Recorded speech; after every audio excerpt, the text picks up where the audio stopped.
Yes, introduction to continue our Kamma. Right. Friends, I think so far you all have some ideas about Kamma in Buddhist teaching. Kamma is, as I said, a law of volitional causation. Causation is a dependent arising. This is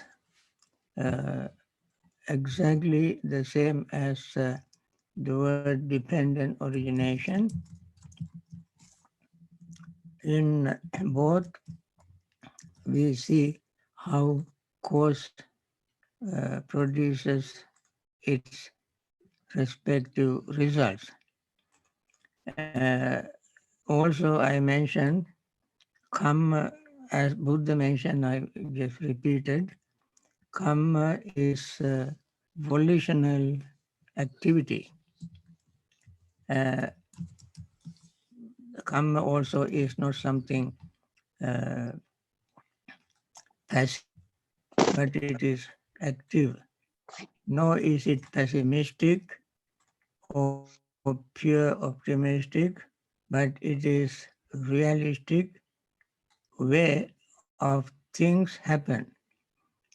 We all have to remember that the karma is our inheritance, karma is our property, our relative, our friend.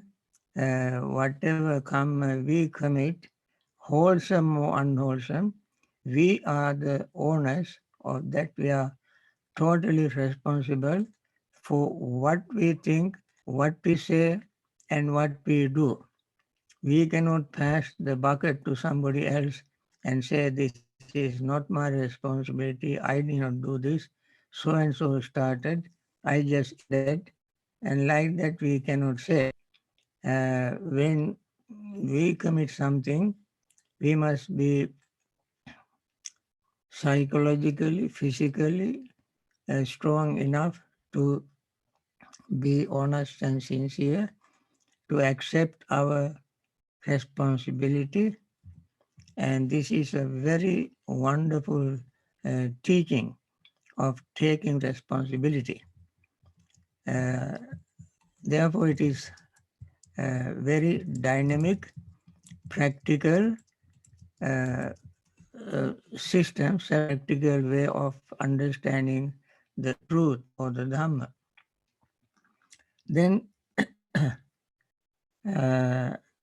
so no karma actually can commit without volition. I mentioned, I gave 5 reasons for committing to complete a karma, one of which is volition.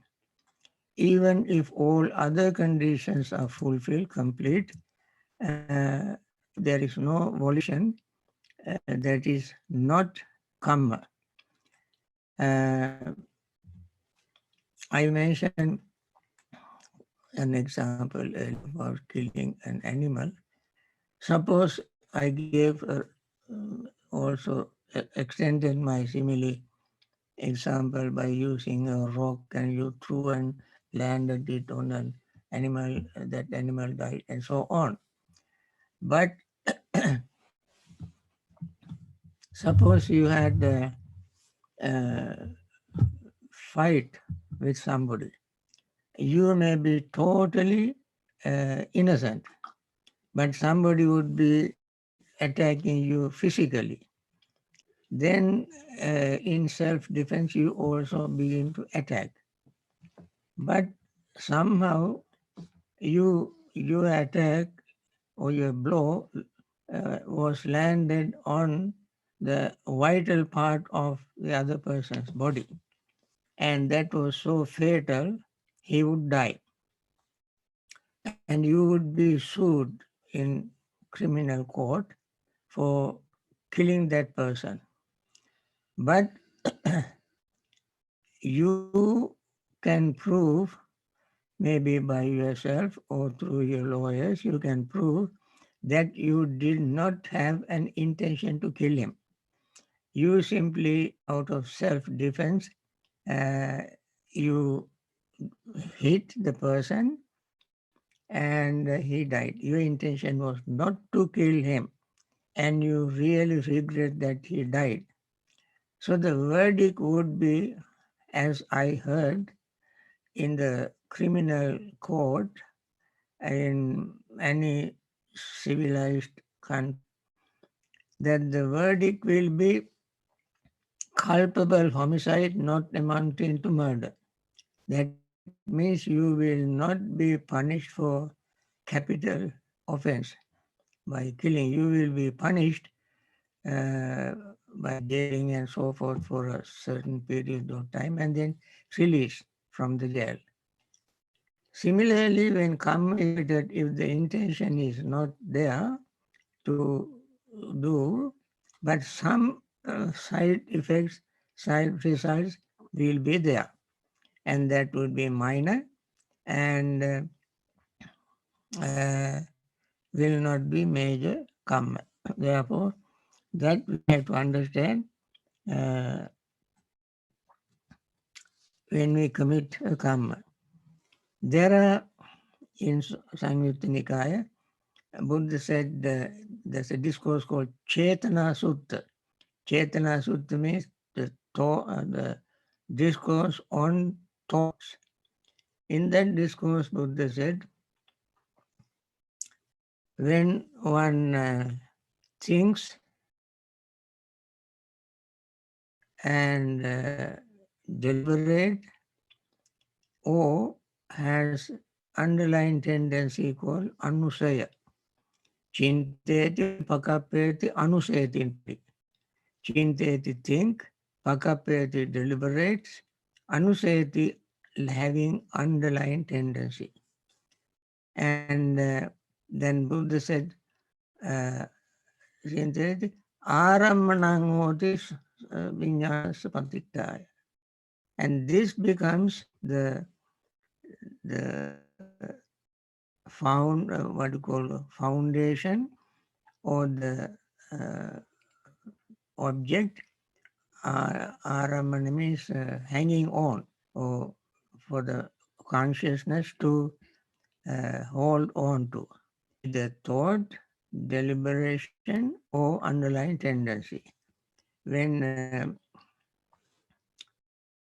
we have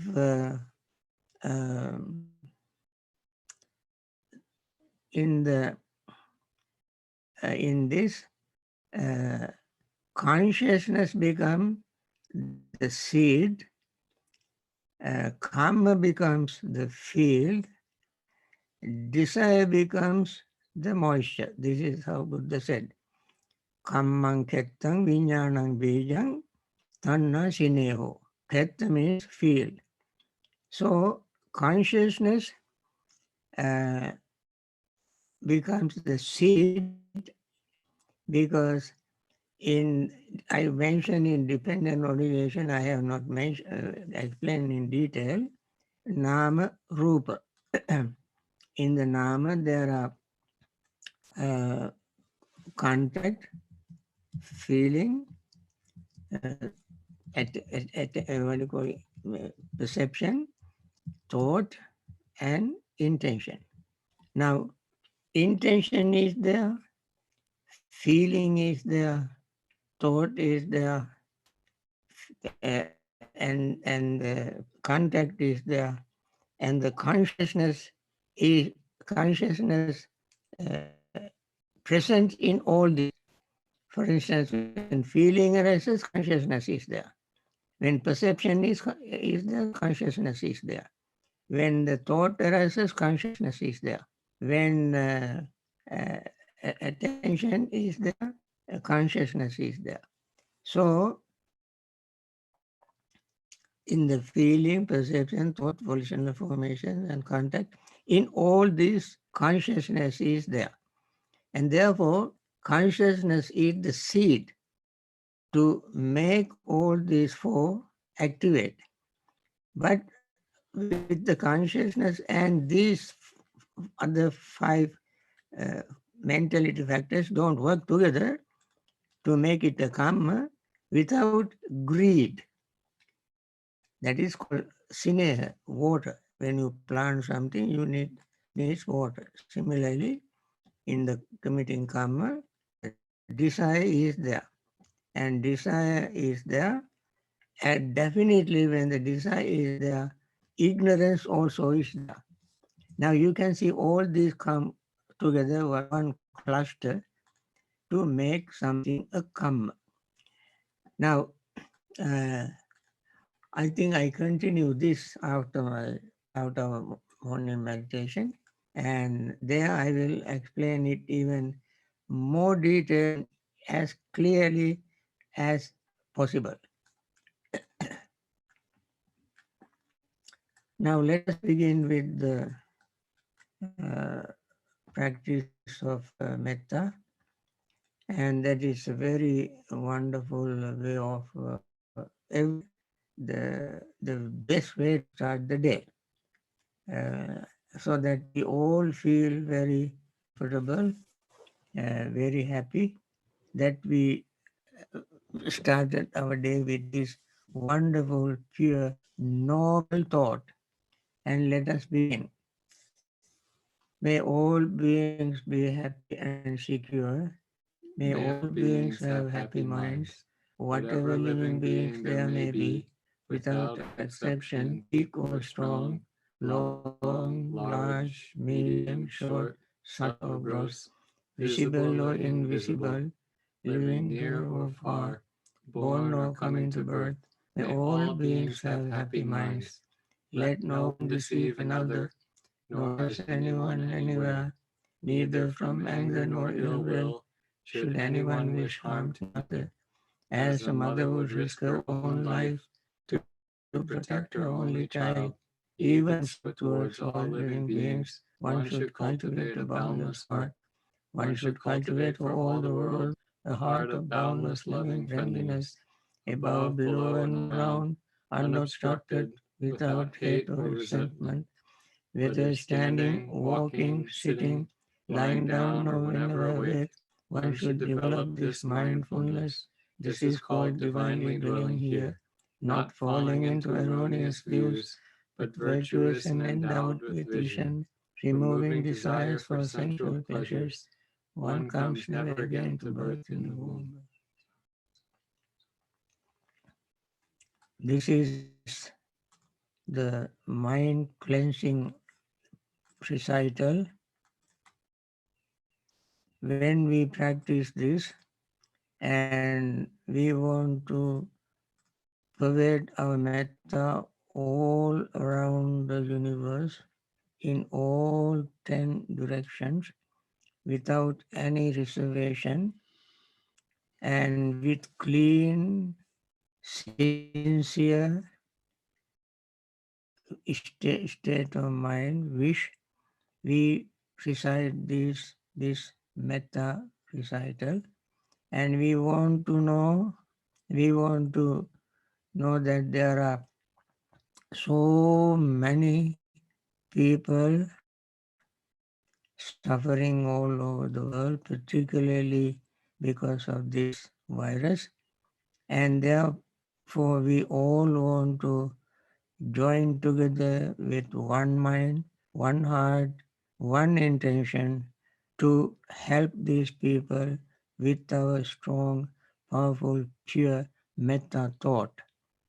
And then we start our practice of mindfulness. That is, we start paying total, undivided attention to our breathing and breathe normally without trying to hold breath, control breath, or manipulate breath, but just let the breath flow in and out as naturally as it does. And then, without also verbalizing, conceptualizing, just pay total attention and notice inhaling as inhaling, exhaling as exhalation. We repeat this every day because normally we don't do that. So we must remind ourselves what we should do in practicing meditation. And while paying attention and noticing the breath going in and out our lungs, you can also notice a very brief pause between inhaling and exhaling. As you breathe in, breath first touches the nostrils and then expand our chest area and then our abdominal area. As we breathe out, our abdominal area, chest area contracts, and the feeling of exhaling we feel at the rims of our nostrils. These all happen very naturally, and we pay attention, pure, clean attention. And then our body becomes calm, relaxed, and peaceful. The breath becomes calm, relaxed, and peaceful. The mind becomes calm, relaxed, and peaceful. At that state, we feel the feeling of inhaling, feeling of exhaling, perception, attention, consciousness, we all notice. As we notice, as we breathe in and out, they all change. For instance, the feeling, perception, attention, and consciousness that we have when we are breathing in will no longer be there when we breathe out. New feeling, new perception, new thought, new attention, new consciousness arises, and it disappears as quickly as the breath leaves our body. And that repeats again and again every moment we breathe in and out. Only when we breathe consciously, paying attention, can we notice it. Otherwise, they simply are not discernible. When this body and mind and breath are calm, relaxed, peaceful, our greed will fade away, our resentment fade away, our loving friendliness, we begin to see how pure, clean it is, and then our sleepiness, drowsiness, restlessness, and worry all fade away. When all this happen, our the feeling of joy arises, happiness arises, and we gain concentration. Even this may not be highly charged concentration of jhanic type or not jhana, but that is pure and clean and strong enough to notice very subtle changes in our body, feelings, perceptions, thoughts, and consciousness. Previously we noticed there are changes in a gross way, gross changes. When we gain concentration, we see the change, the subtlest and deepest changes taking place in our body, feeling, and so on. And noticing, when we notice this, we definitely will have a confidence and trust in realizing the truth. And no doubt can exist in our mind with regard to impermanence. No doubt will there be with regard to non-existence of permanent self. So with this, let us continue our silent practice.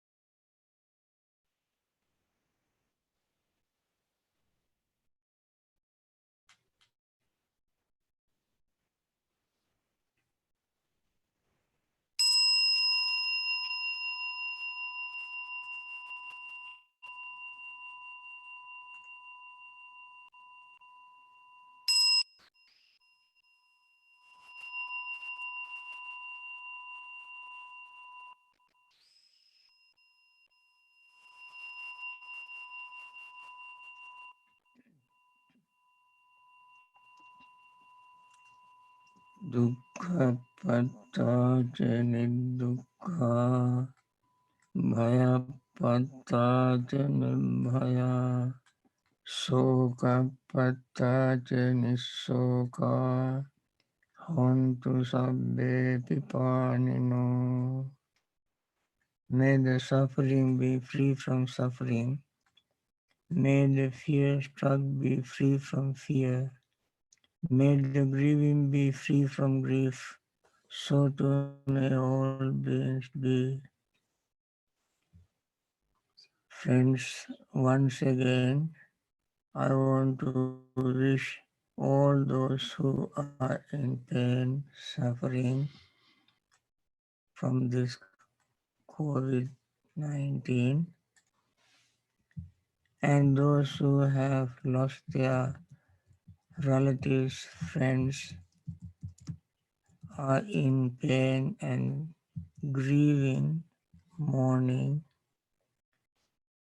and there are many others sympathetic towards them also is suffering.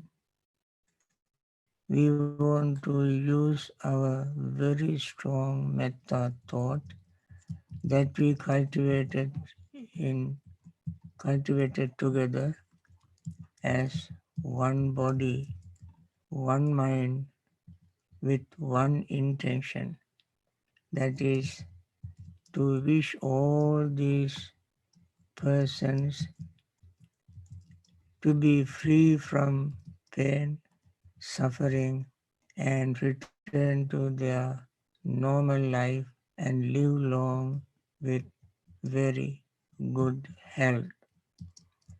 Now let me continue my talk on Kamma. I said thought, intention, chetana, and deliberations and underlying tendencies become the field for consciousness to grow. If there is no intention, no deliberation, and still there is underlying tendency, even that is enough for the consciousness to take root. But if there is no intention, no deliberation, no underlying tendency, then there is no consciousness to grow and produce results. One of these, when one is lacking, others don't work. Sometimes it is very tricky and perhaps people cannot understand. Suppose somebody does something very wrong only once in that person's life. The rest of the life he was very clean, neat, decent. But one time, one day, inadvertently, when the person was unmindful due to certain circumstances, maybe due to someone's influence, somebody would do something wrong, very unethical. Then if the person were to think about that over and over again, day and night, all the rest of that person's life, then that person increased the possibility of pain and suffering, because the person does not give rest to the mind and think of the wholesome things that person has done. And that becomes the person's main, this one wrong thing that person did became the main theme of that person's thinking, then that person continues to suffer because of that one incident. Suppose he has forgotten that and understand that everything is impermanent and due to circumstances under the influence of somebody, and without much thinking he did, that person did that, and then begin to think of the other 99% good things that person has done in life. Then that unwholesome commitment becomes weak. Perhaps it disappears from the mind for the rest of that person's life. That is what the Buddha said: when one does something wrong, unwholesome, if that person does not dwell upon it and think of wholesome things, that person shines like the moon free from clouds. This is a very powerful simile, wonderful simile. On the other hand, somebody has done many wrong things, and one day, one moment, the person does something also very wonderful, very noble, and that the person will keep thinking, in spite of all wrong things, he did, he or she did something very wonderful, wholesome, noble. The whole world would appreciate and benefit from that. Then the person keeps thinking of that one good deed, that one good deed. I think for example, now this COVID virus has affected millions of people, and sometimes somebody may have inadvertently some contribution to it, and then one day that person thinks, well, I must do something to stop this, and I must do some research and find out a vaccine. The person may have done it only once in his life, that person's life, and that would help millions of people to recover from the disease. So, in spite of that person's unwholesome thoughts, words, and deeds, one wholesome thing, 99% of his life he was doing wrong things, but this 1%, one thing that person did, helped millions of people. So the person can think of, among all these things, these wonderful things, and that person can live very, very happily. That is another way of uh, shining oneself like the moon, that free from clouds. Now it works in both ways. See the way how Kamma works. And that is why we repeat, Kamma works in both ways. This is not some kind of unidirectional traveling. This is multidirectional. Sometimes we go up, sometimes we go down. And all depends on the state of mind, the way we think, how we conduct ourselves, what kind of things are there. Uh,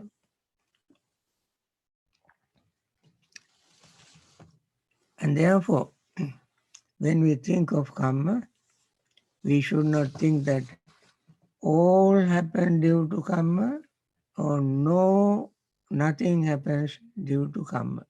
All happening due to karma is one extreme. Nothing happens due to karma is another extreme. And we cannot say that uh, so and so committed Kamma, so and so does not commit a Kamma. Uh, but we all commit Kammas. And I mentioned it several times. This is not some mystic teaching or mystery in there. This is a very simple fact of law and law of causation of the mind. Uh, However, when we think more deeply, the Buddha said, to understand clearly what he said, we also have to do something. Just accepting what he said is not enough, but we have to do something. If without our homework, without playing our part, accepting Buddha's own words is not going to help us. We have to do our homework. And he said the homework is very difficult here in this case because it is our own personal responsibility to do our homework. Buddha said that there is no person that commits karma. No karma happens automatically without any involvement. These are other extremes. The karma happens due to certain other conditions. It is the law of dependent origination. As you were at the beginning, you asked me this question. The relationship between these two relation is almost, both of them are almost identical. That is the relationship. So when greed, hatred, and delusion arises, whatever we say and think and do turns out to be kamma. When there is no greed, hatred, and delusion, then whatever thought, word, deed we commit will not be a kamma. That much we should keep in mind. And also, kamma is not some permanent uh, thing. It is not something permanent. Even kamma also impermanent. That is why we will be able to exhaust our kamma. Kamma will come to an end. If it is permanent, it will never come to an end. It remains stuck and unchanged. And that doesn't happen. It's always changing. It is impermanent. Uh, Somebody can ask if everything is impermanent, even the kamma is impermanent, how can kamma be effective?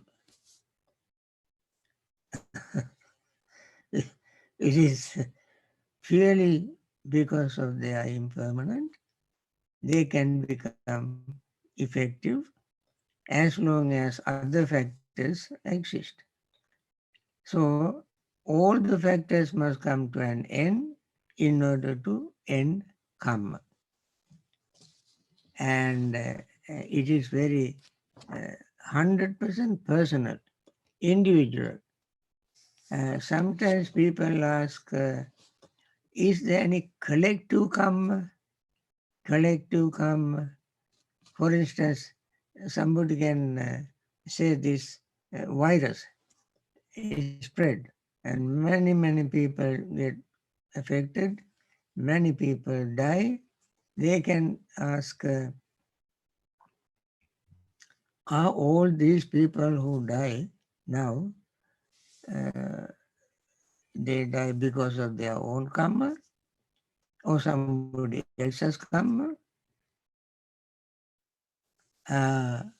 That is a question that nobody can answer with uh, certainty, no definite answer to that question, because that uh, can become a sort of a mixture.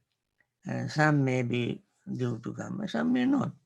And therefore, that is a directly unanswerable question that depends on various things. And then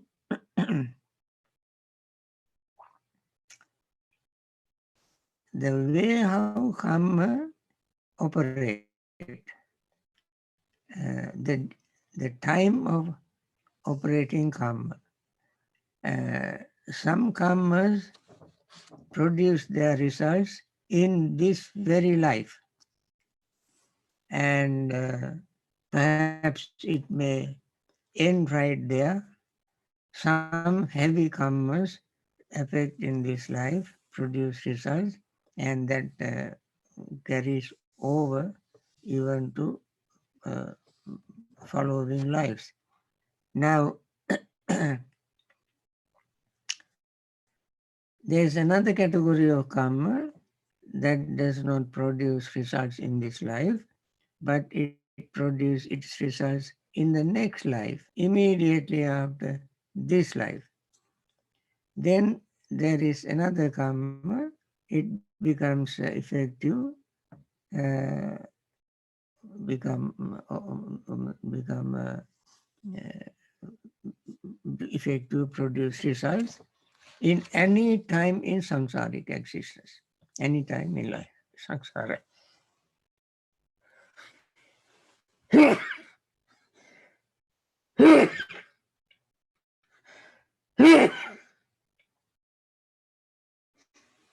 Excuse me. And therefore, these are three categories karma. And there is another karma which is called ineffective karma. That means that karma does not produce any results. That means, suppose one keep committing unwholesome karmas, committing wholesome karmas, skillful karmas, and the person commit more and more and more skillful karmas, and perhaps in this very life that person attain liberation without any greed, hatred and delusion in the mind. The person attain liberation right now, this very moment. Then all the bad karmas that person has committed will disappear, because there is no chance for those karmas to produce the results. But uh, some karmas do not exhaust in this life, and the person continues to continue to commit more and more karmas. And that karma that completely vanish from his mind is called ahosi karma. Ahosi means it will not have a chance to produce results because of the attainment of liberation, attaining enlightenment. For instance, now we are committing very wholesome karma. What is the wholesome karma we commit? With very good intention, I commit a karma by teaching Dhamma. With very good intention, you listen to Dhamma, and we both commit very good karma. And I practice, you practice. You practice meditation, all with very noble, wonderful, sincere intention to clean your mind. If you clean your mind before I do, you attain enlightenment before me. If I clean my mind before you, I will attain enlightenment before you. That is how it works. So this is totally 100% responsible, person's responsibility. and one's own personal commitment to make the Kamma wholesome, unwholesome, and so forth. So then what are the Kammas that uh, does not produce results in this very life? Some Kammas are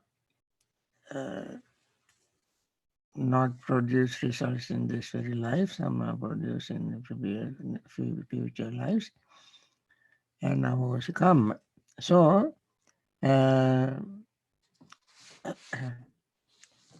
now I said, I quoted the Buddha that volitional formations or chetana or thought are kammas. Now there are 6 kind of thoughts. They arise from our eyes, ears, nose, tongue, body, and mind. They are called uh,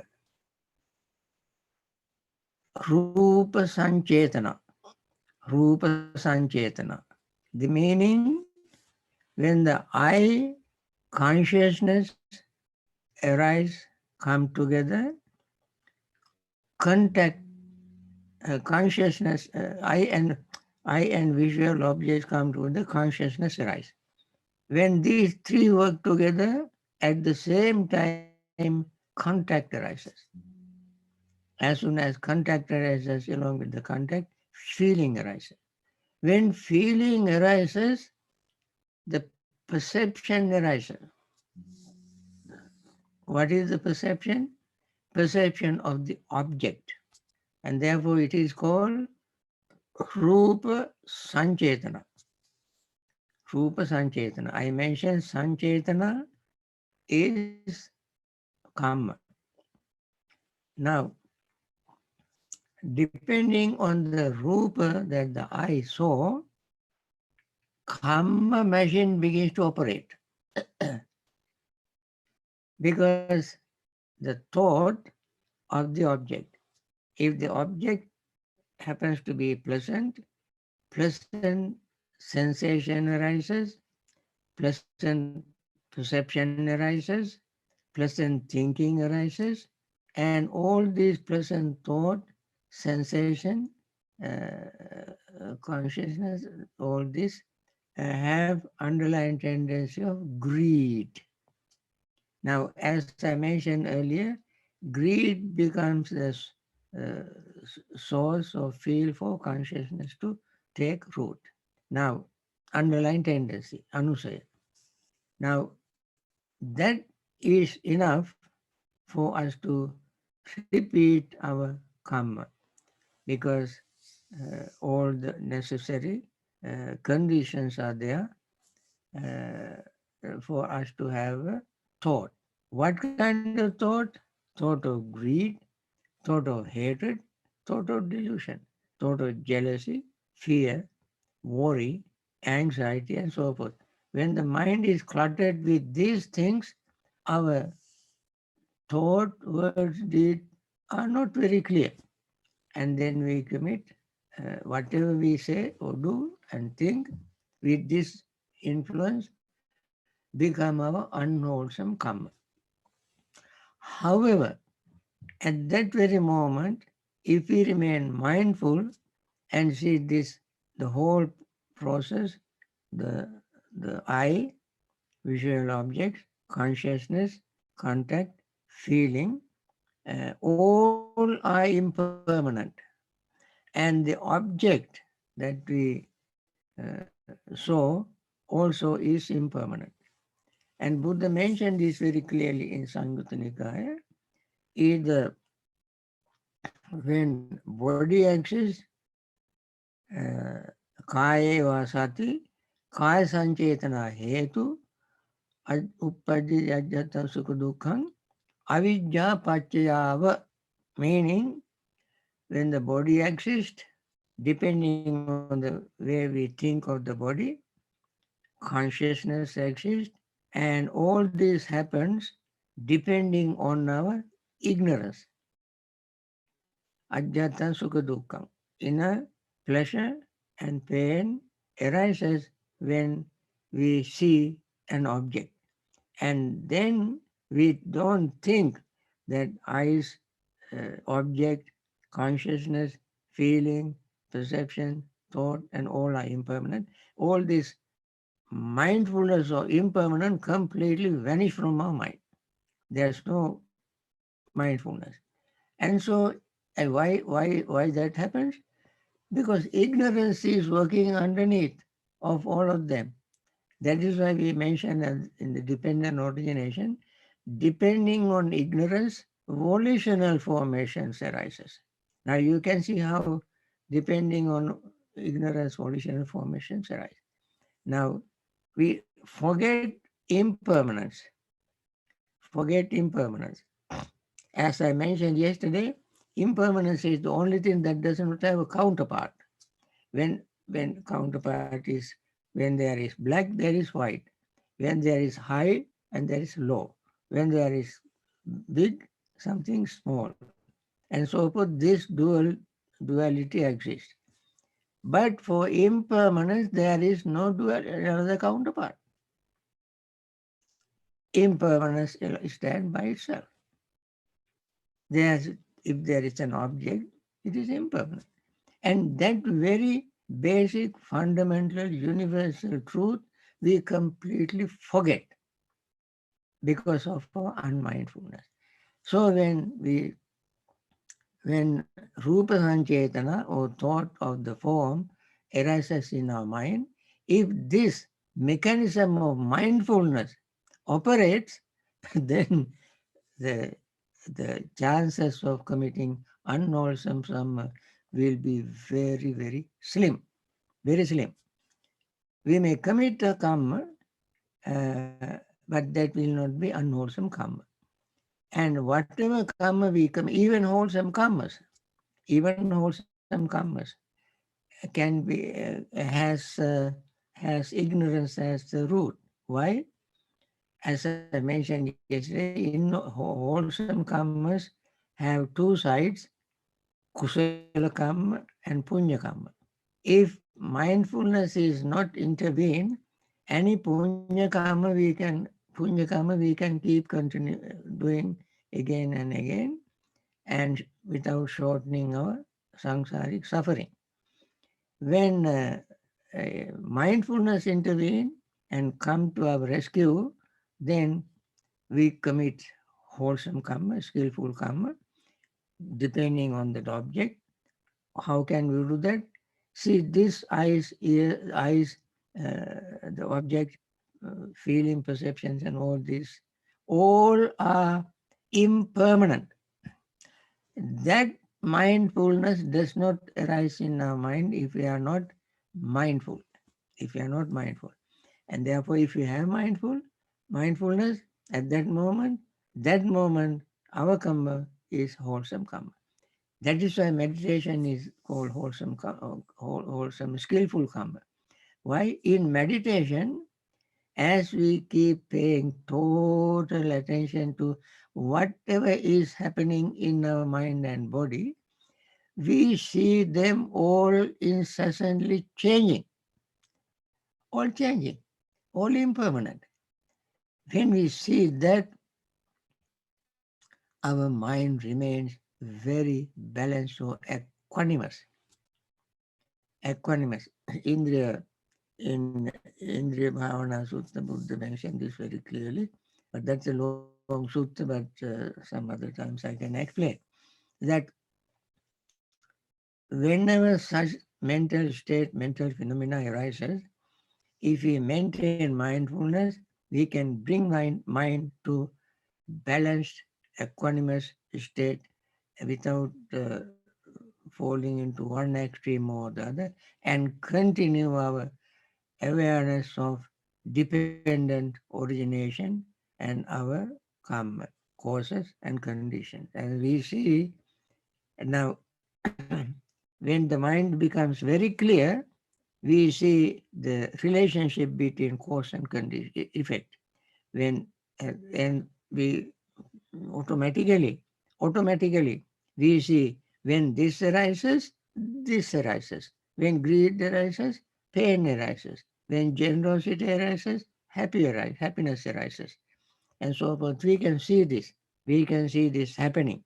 And that way we will be able to maintain our mindfulness and avoid falling into wrong trap of committing unwholesome karma. And we rather commit a wholesome karma at that time. So, friends, perhaps this, this must be enough for today's Dhamma talk. And I also want to, I hope you remember all these things. If not, you may go to the recorded talk and listen again and again until this point is very clear in your mind. Listen to it. Friends, this is a very, I feel very happy that I had this moment of your precious attention. You are wonderful people coming to learn Dhamma. I'm 100% happy that you listen to Dhamma, practice Dhamma, clean the mind, and wish the world to be peaceful and happy.